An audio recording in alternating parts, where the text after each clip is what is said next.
Ribeira Grande das Ribeiras, terra de magias, festins e amizades da minha infância, cenário das notáveis festas de São João, saúdo-te. A ti dedico este trabalho, fruto de saudosas recordações.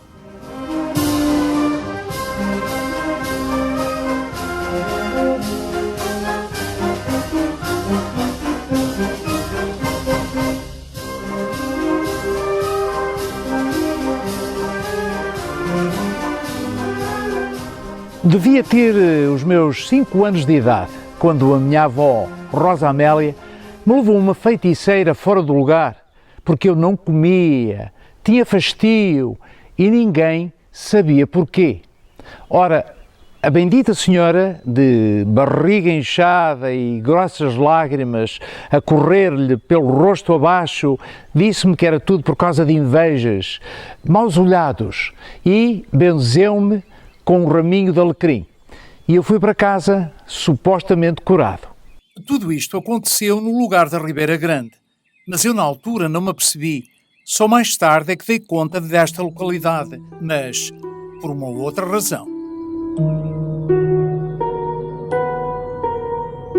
A primeira vez que me lembro de ouvir falar da Ribeira Grande, assustei-me. Numa certa noite escura como o breu, pessoas da minha aldeia juravam ter visto uma luz misteriosa que se deslocava da costa até à serra, aqui nesta zona da Cruz. O primeiro testemunho da aparição da chamada Luz da Cruz aconteceu um pouco depois da Segunda Guerra Mundial por 2 homens, quando estes pescavam, durante a noite, no cais de Santa Cruz. Olha lá aquilo. Que diabo de luz é aquele? Coisa estranha. Ele é medonho. Depois disso, muita gente alegou ter presenciado o inexplicável fenómeno.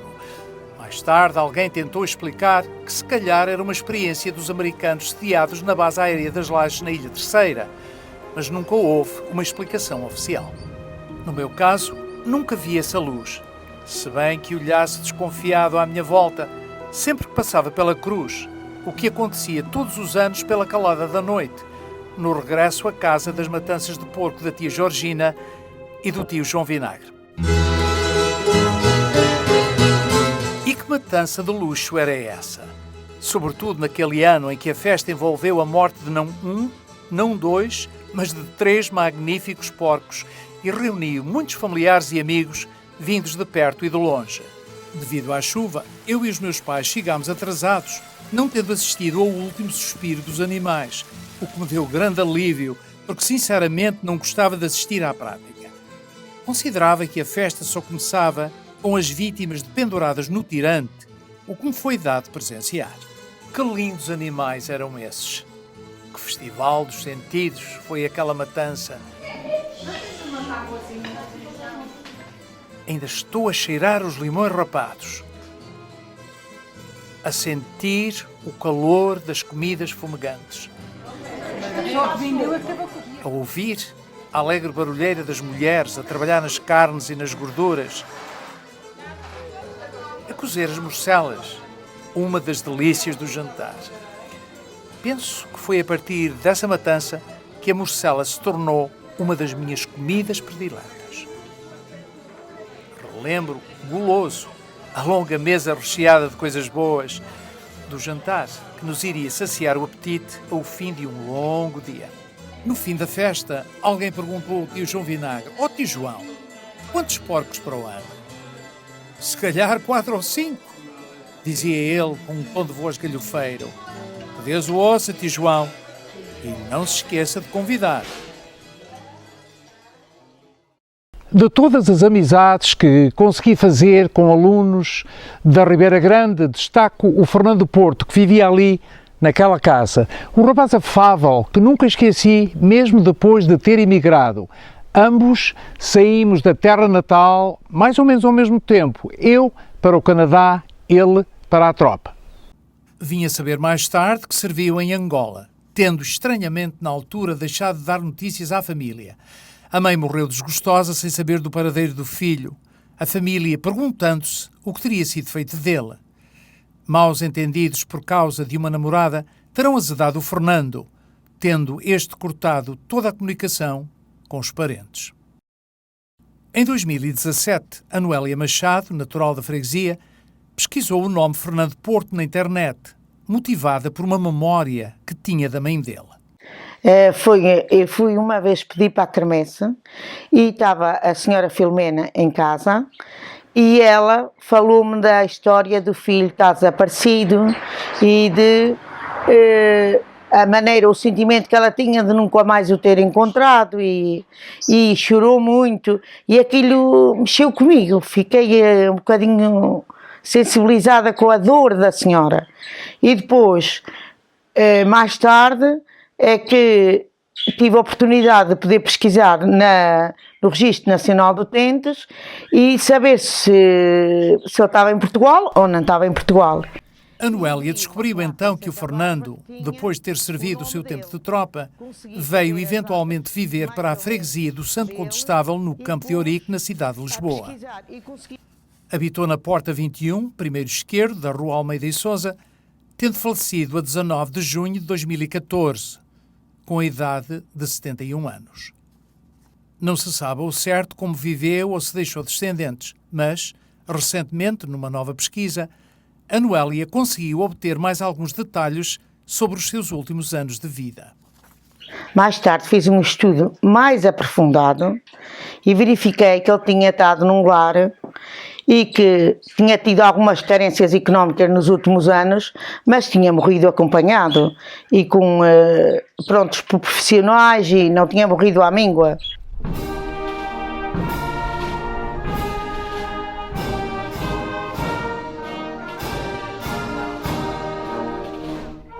Em 2018, o nome do Fernando Porto passou a figurar numa placa dedicada aos ex-combatentes das guerras coloniais oriundos da freguesia das Ribeiras.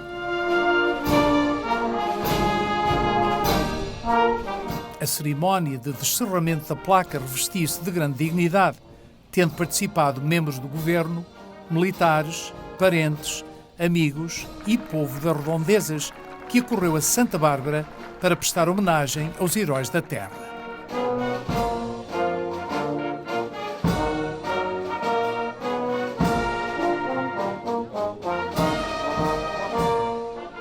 Mais tarde, coube a vez à família do Fernando Porto de vir aqui fazer a sua visita, num gesto de apreço e de reconciliação. Foi este também o momento que serviu para relembrar o homenageado. Ele começou a ir já estava casada, começou a ir para a nossa casa muitas vezes, estava lá de semana a mais, eu e minha mãe. Foi criado lá também juntamente comigo e lembra muitas coisas dele. Para mim achava muito bom, era muito bom o coração. Fui criada com ele é que me ensinava, é que me ensinou a comer. Saía à noite, depois de mais crescido, nunca vinha sem me trazer um algibeira, um chocolatinho, uma gama. Eu ia assim que acordava, ia de carreira para ver isso. E fomos criados juntos como irmãos. Eu tinha por volta de 9 anos quando ele partiu para a tropa, para o ultramar, e depois, antes disso, lembro-me de muitas vezes estar com ele, lembro-me dele namorar, né, porque já era um moço de 20 e tal anos, ou seja, 21. Lembro-me de ir com ele, miúdo de 7, 8 anos, a algumas festas no qual os meus pais não iam e ele tomava-me, levava-me consigo, né, sempre que poderia. E lembro-me, pronto, da maneira de ser dele, era muito, naqueles anos pobres, era muito elegante e era muito gostoso no seu bem-estar, no seu bem vestir, e era realmente uma personagem perfeita. À mistura com a saudade, relembram-se aqui também a angústia e a frustração que o desaparecimento do Fernando causou a toda a família, em especial à mãe. O que é que eu a ver a fazer? E tinha muito pesar com isso, mas não podia fazer nada. A gente tinha muito desgosto com aquilo, e aquilo foi coisa do... A minha mãe morreu mais cedo com aqueles grandes desgostos, mas a gente não podíamos fazer nada. Quando isto aconteceu, ele deixou-me triste e zangada.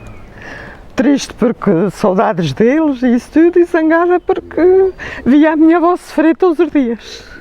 A minha avó, lá em casa, pronto, falava muito dele, estava sempre de vez em quando a chorar, não é? Prontos por ele, e lá com o meu pai, falava também nele. Lembro-me depois, no tempo de escola, quando ele serviu o tempo militar e ficou lá, no tempo eu ia à escola, então chegava à casa, a minha avó mandava-me sentar e para eu escrever, ela ditava as cartas para eu escrever e lá metia aquilo no correio e pronto, e ela ficava sufocada e com isso, porque nunca recebia carta nenhuma para trás. Ele recebia as cartas, mas não dava resposta. E aí foi o choque maior dela. Ela começou a dar uns ataques lá em casa e depois na altura lembra-me o seu Dr. Simas, que ainda hoje ainda hoje está a trabalhar, dizia que ela um dia ia dar um choque tanto grave que ela não conseguia, ia sufocar. E foi a morte dela, não é? Recordo-me da reação dos meus pais e muito propriamente da minha avó, a mãe dele, no qual não sabia escrever. Lembro-me já de por ter talvez a 4ª classe, é que escrever as cartas ditadas pela própria mãe, e delas já eram muito dolorosas, porque já se passava muito tempo sem ele dar sua razão, não é?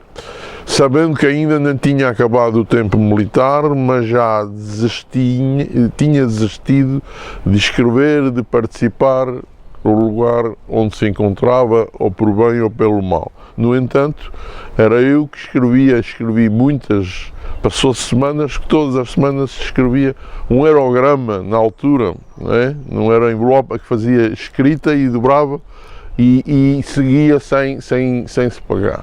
Não tenho recordações.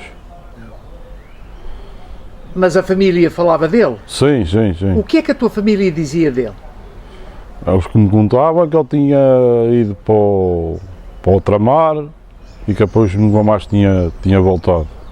Depois, mais tarde, apareceu aí um senhor que era um cigano, que diziam que era ele. Foi ter lá acima à casa da Ribeira Grande, lá dos meus avós, e disse que conhecia a casa e disse o nome do pai e da mãe. Depois meu pai foi atrás dele, que era para ver se o via, que era para o conhecer, mas não sei se chegou a vê-lo, se não, eu conheci da história é isso.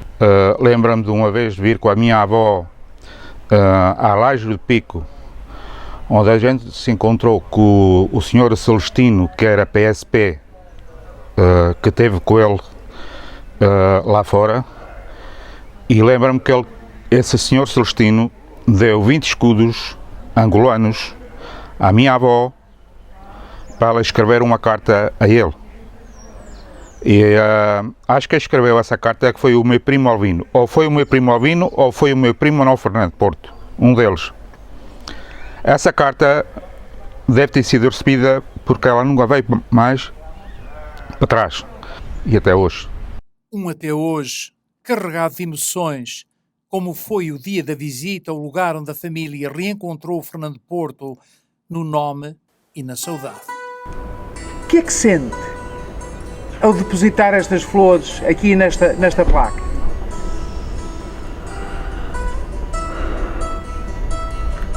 Sinto.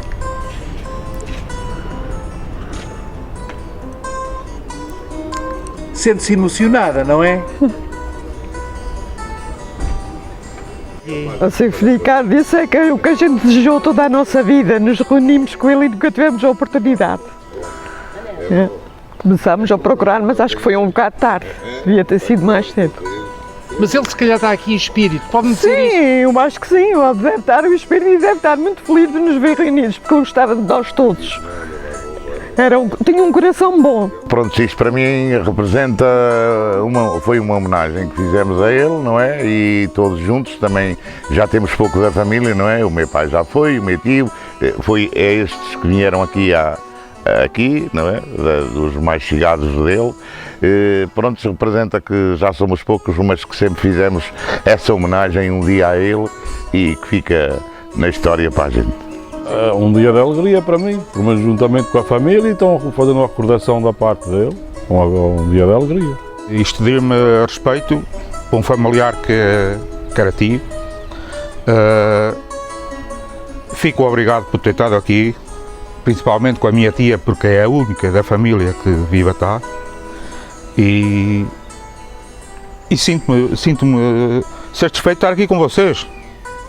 É agradável, é agradável, por outro lado é triste, mas não deixa de nascer uma memória, uma pequena memória, uma recordação, mas pronto, já se passou muitos anos,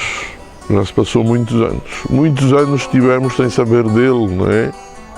E quando se soube agora de poucos meses ou pouco tempo, ele já estava falecido. Por isso, até aí, nós não sabíamos, não é? É evidente que já passou muitos anos, todos quem não está esquece, mas longe do coração, longe da vista, longe do coração, Mas uma frase incompleta, no nosso entender, carregada de significado. Convidámos o Manuel Fernando a completar a frase e ele assim o fez, afirmando sem hesitação.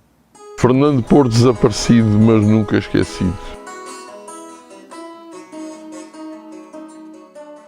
De todas as recordações da Ribeira Grande, aquela que eu tenho mais viva na memória é, sem dúvida, a festa de São João. Sobretudo aquela que uma vez eu pensei ter sido por milagre do próprio santo. Estávamos no mês de junho de 1957. Era o dia da festa de São João na Ribeira Grande e eu andava cheio de desgosto. Chovia com força naquela manhã. E se calhar íamos ficar todos em casa à espera de outro ano, a não ser que o santo fizesse um milagre.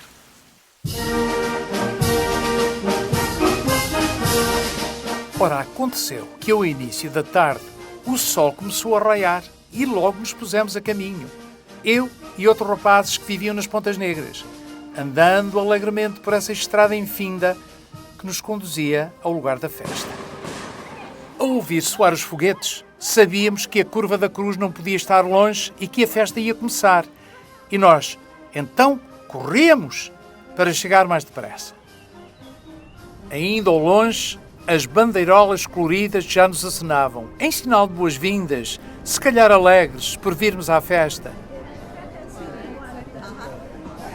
Na estrada, à boca do caminho velho, já se encontrava muita gente, em pose de expectativa.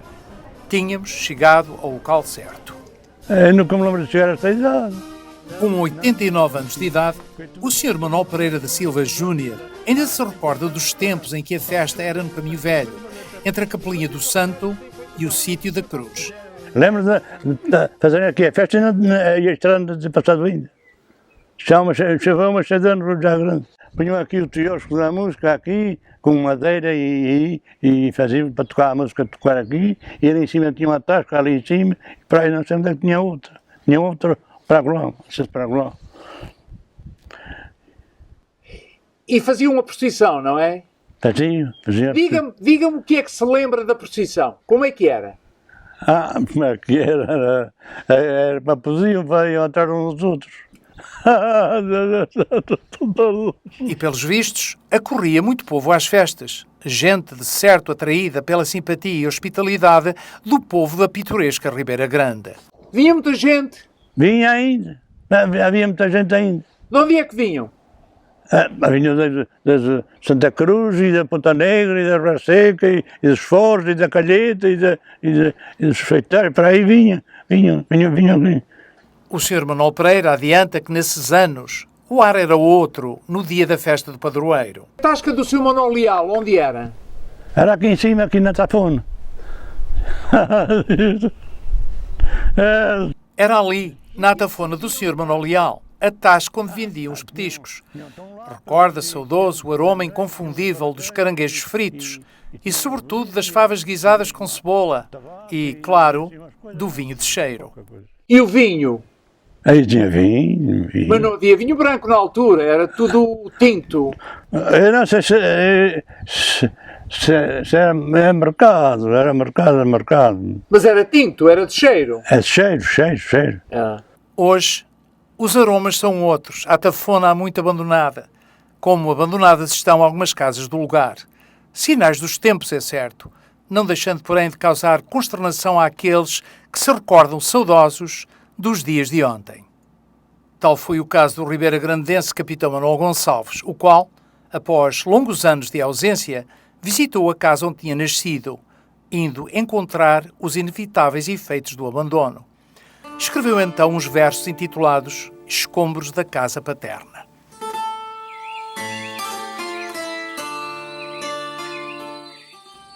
Olhando a casa onde um dia vivi junto dos meus pais, plena de nostalgia, a minha alma, solto ais. Foi uma triste visão. Vi escombros, vi silvado, ruínas no coração, ruínas por todo o lado. Senti a nítida lembrança dos meus tempos de criança, submerso em mar de mágoa. Ferido pela saudade, recordei a mocidade com os olhos rasos d'água.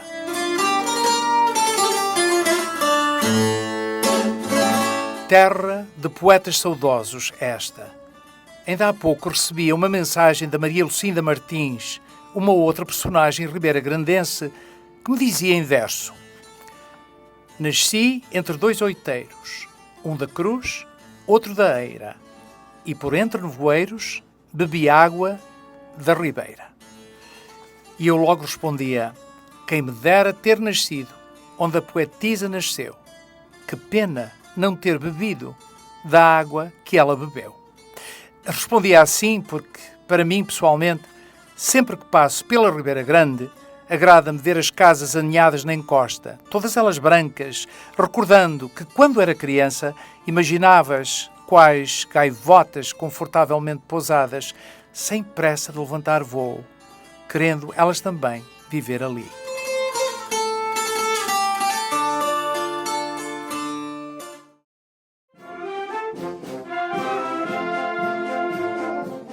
Voltando à nossa festa do São João da Ribeira Grande, lembro-me do intenso alvoroço com a aparição da Filarmónica de Santa Cruz a marchar na estrada, os músicos todos vestidos de branco, que mais pareciam anjos.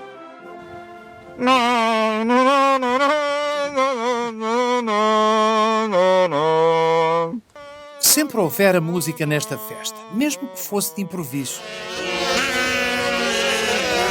Um ano em que a Filarmónica não pôde participar, pelo facto dos seus tocadores terem que arriar a baleia, um homem do lugar, o Sr. Manuel Pereira da Silva, juntou alguns amigos que, em conjunto, construíram flautas de cana.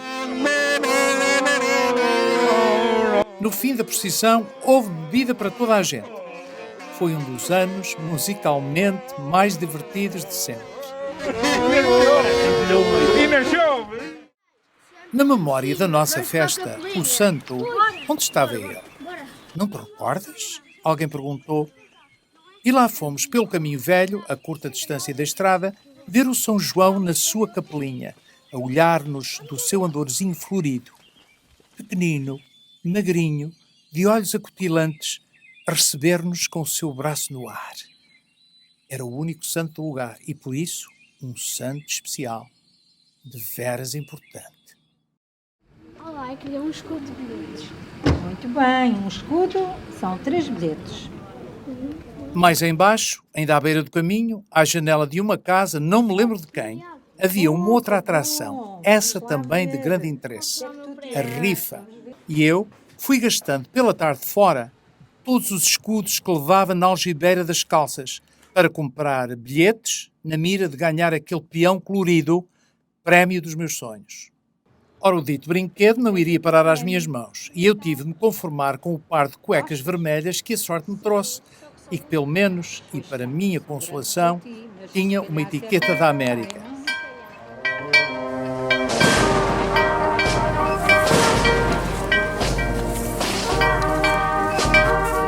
A festa de São João da Ribeira Grande.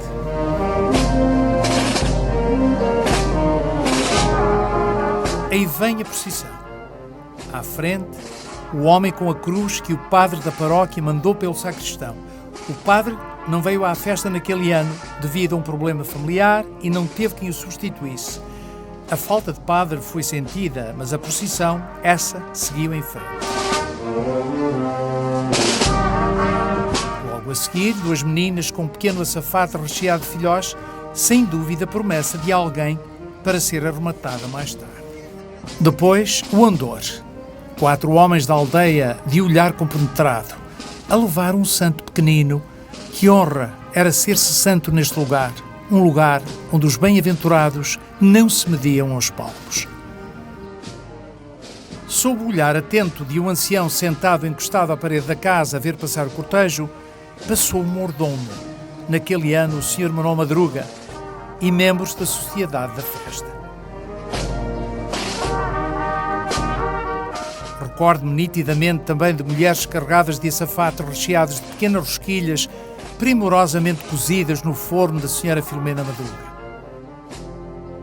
Por fim, e atrás dos fiéis, a filarmónica. Essa eu não a deixei passar, acompanhando-a como se eu fosse também um tocador. Naquele ano, acabei até por levar os chapéus dos homens do bombo e da caixa, que se quiseram ver livres deles durante o cortejo. Era a minha maneira de participar, em jeito de agradecimento ao santo pelo milagre do bom tempo.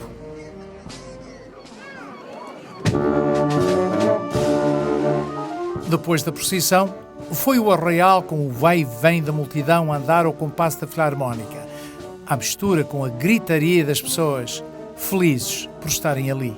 5 escudos! 6 escudos! Gritava, de certo modo também, o homem que fazia as arrematações. Naquele ano, o pai do Olgário da Ribeira Seca. Meu pai é que andava sempre a arrematar. Ele que andava sempre, sabes porquê?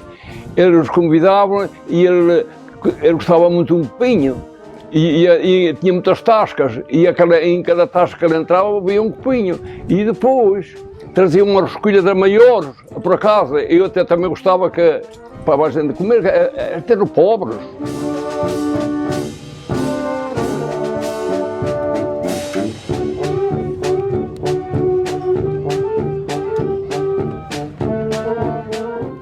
Naquele ano, os músicos deixaram-se ficar até o escurecer do dia e eu tirei os sapatos para aliviar os pés, doridos de tanto andar na festa, e sentei-me em cima de uma parede para os ouvir tocar e acompanhar o ritmo da música. Que sorte estar ali, a ouvir uma filarmónica sem pressa de ir-se embora. Digo isto porque em tempos mais antigos, na mocidade do Sr. Manuel Pereira da Silva Júnior, os músicos voltavam a casa pelo caminho velho muito antes do anoitecer.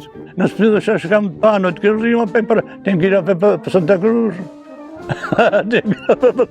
Se lembra-se, à noite para ir para esse caminho velho e de ter a Santa Cruz, era trabalhoso.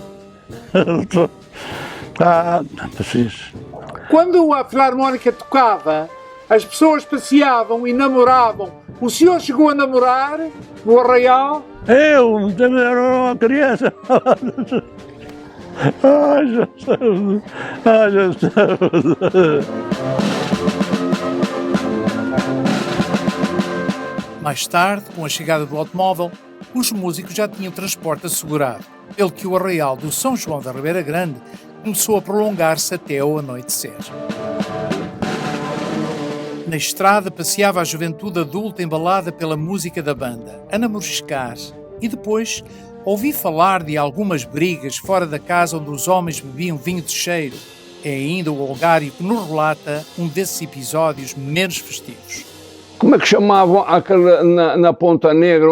Era para o apelido Toirinho, não era? O Toirinho, fizeram a roda da Ponta Negra e tinha um dos feitais chamado Camacho, penso que era o Camacho, e ele já estava também já bêbado, e o Toirinho, fizeram uma roda e o Toirinho estava dando socos, e deu bastante socos, por a cara toda em sangue.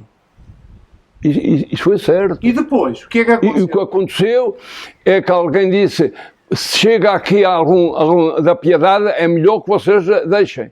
Porque isto vai haver aqui até para haver mortos.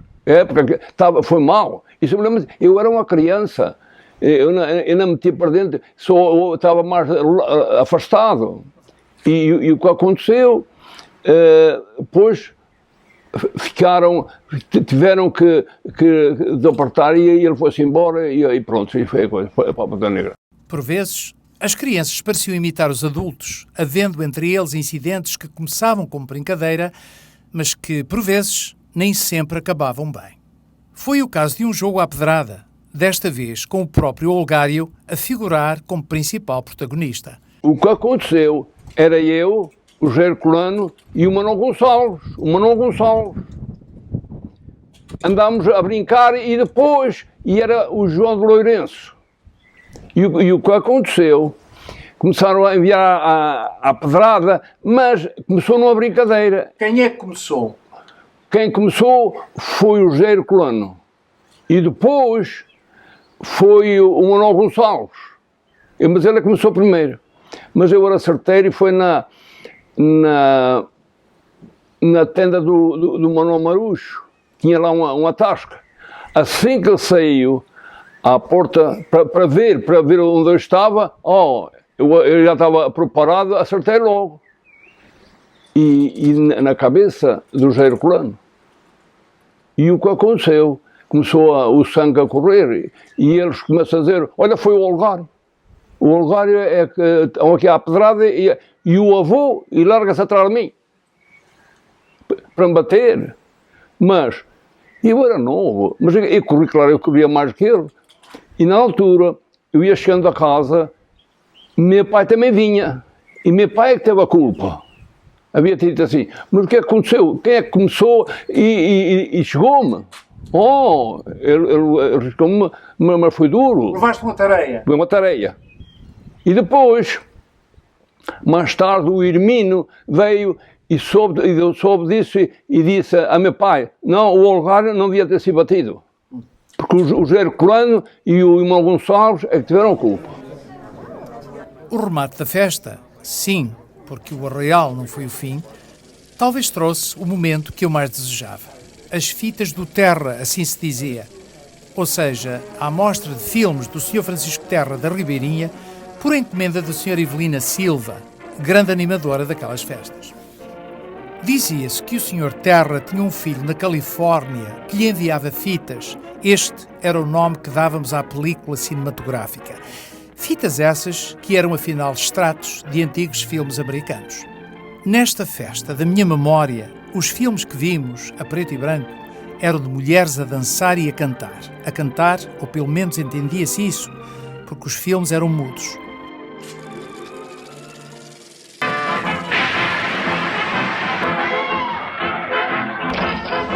Depois das sedutoras dançarinas, vinham as maluquices cómicas do Bucha e Estica.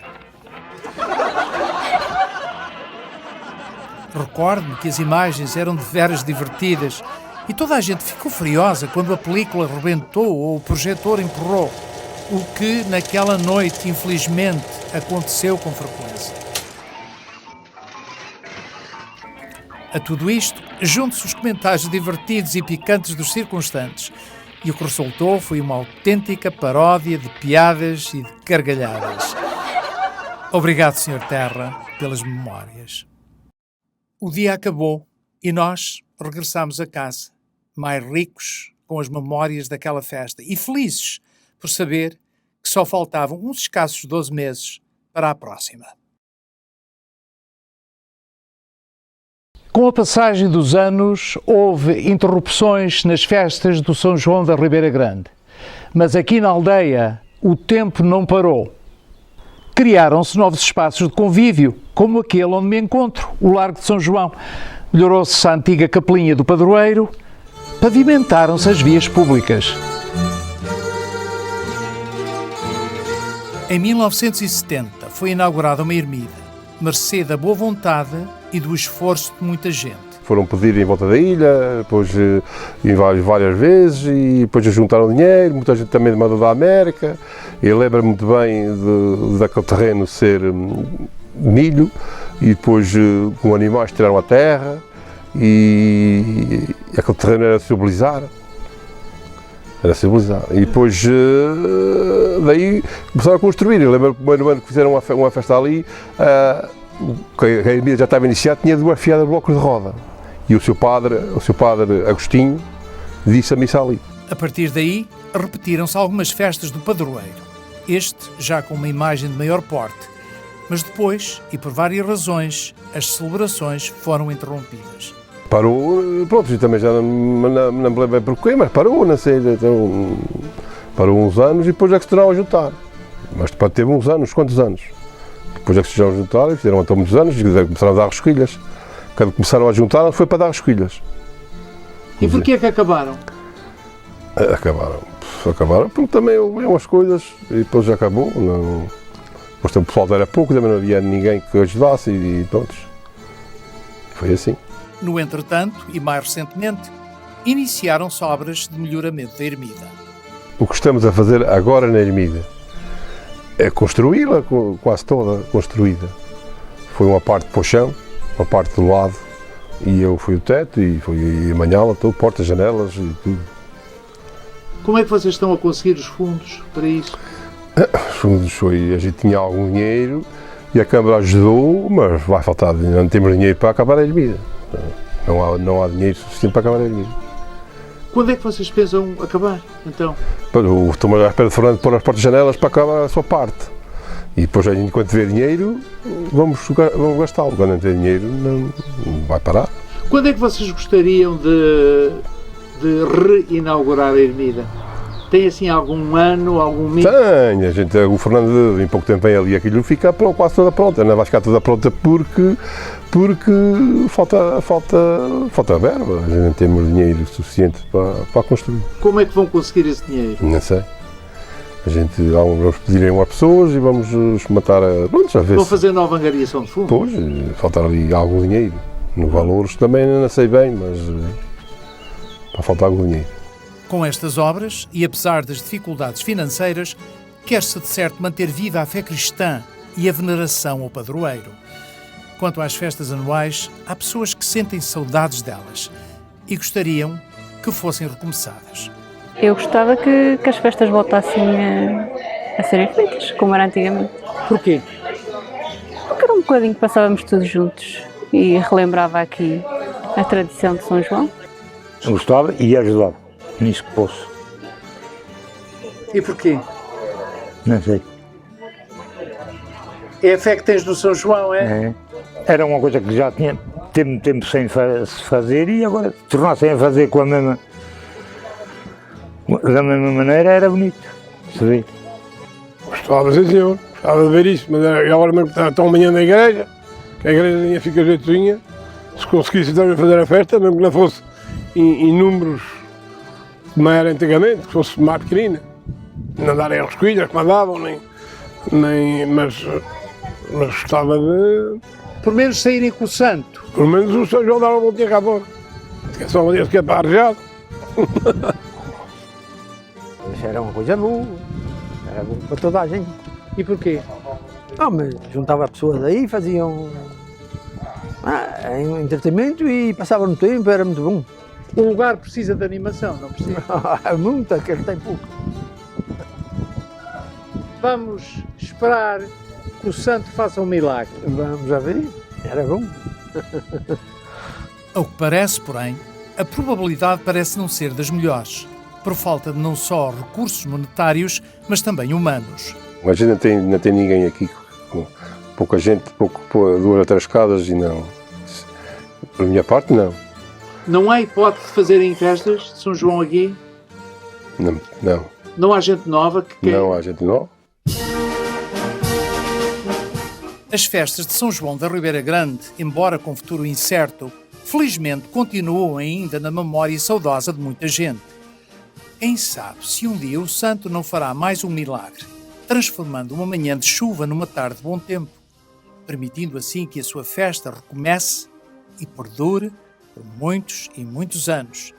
Quem sabe? Oxalá que sim.